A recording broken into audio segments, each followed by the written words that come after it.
Good day, mate. I'm Ronald Montgomery, and this is Game Gnome. Now, we in the Australian outback down under, mate, and we're going to be talking about a few games today on Game Gnome. We're going to be talking about iNinja, from those fellas from Japan, and we're going to be talking about Scribblenauts, mate. That's a interesting game. And then we're going to be talking about Tor the Tasmanian Tiger.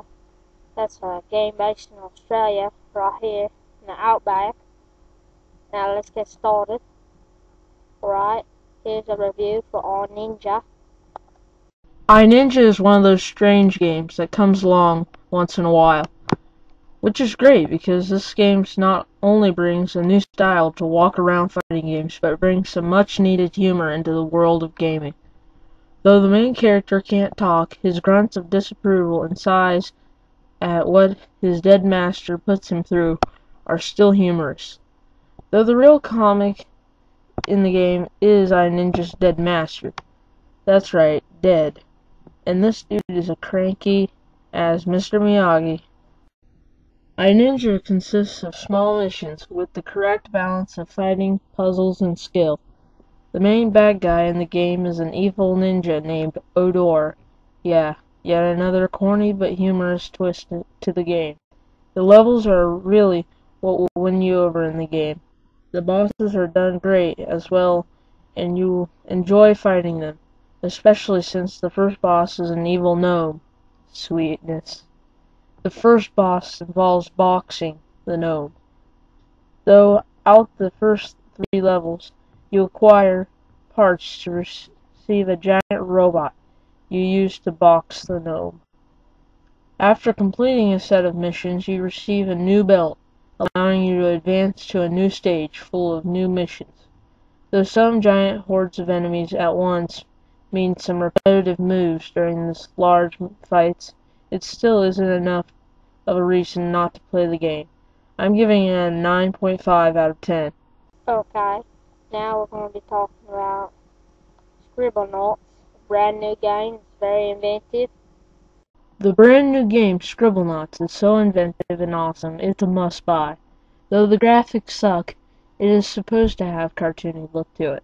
That's all part of the game, which isn't a bad thing.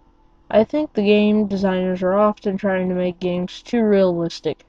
Games were supposed to be corny and something unrealistic to get away from it all for a while.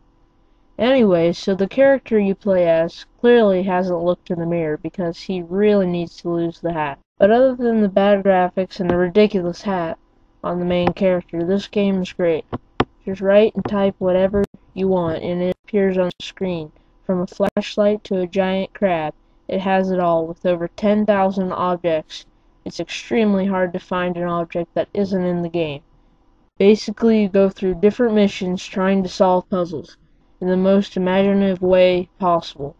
By using the strangest objects you can think of, you achieve the goal it wants you to complete, and you get points at the end of the level for how imaginative your things were. Even if it seems a bit kiddie, don't let that fool you. It's fun for anyone who wants to play it. Kids to teenagers to even adults.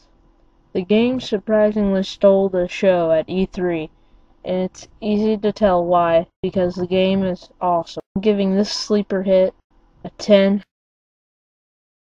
out of 10.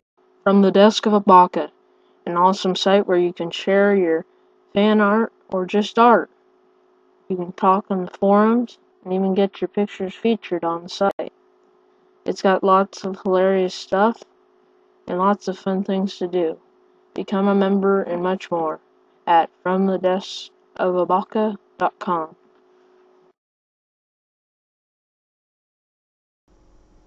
Alright, tonight we're talking about Tor the Tasmanian Tiger. Good eye, mate. I thought the Tasmanian Tiger is clearly a stereotypical Australian game, which I found awesome because almost never had there ever been a video game truly based in Australia with true Australian voiceovers. I mean, crikey, I love the graphics and how dramatic the textures and colours of each level is so dramatic, mate. Okay, so Tasmania is a small island on the warmer Australia is where Tasmanian tigers come from. Duh, so there are such animals. Okay, you're a Tasmanian tiger who can walk upright and wear shorts, mate, with the ability to be really good at boomerang throwing. So in real life, the boomerang hits someone, it doesn't come back. But who really cares? The boomerangs are made by a koala bear who's extremely intelligent. What happens is, Ty's family was taken and teleported to a faraway land and told to save them. The one who did it teleporting was a no-good downright ostrich named Casballs. In the entire game collecting opals and such, and many other items. So it's definitely a walk-around adventure, mate. Each boss you beat gives you a piece of 5 mystical items that will bring your family back. Along the way, you find out Ty has an evil brother, so if you like Tasmanian soap opera drama, this is definitely the game for you. The different challenges are creative and imaginative, mate, and each one completely different from the other. From riding a bull, to skydiving, to robot yeti kicking. Goodness, this game has it all. I love the game, even with some small map issues, but it's nothing major. I love the game, and it's one of the best and only Australian adventure game series I have ever played. A major awesome game deserving a 10 out of 10. Alright, mates. That's about it for this episode Down Under. We'll be back in 2 weeks with a new episode, mate.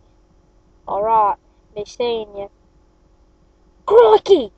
Look at the size of that one! I gotta go! See you in episode 7, mates! Ah!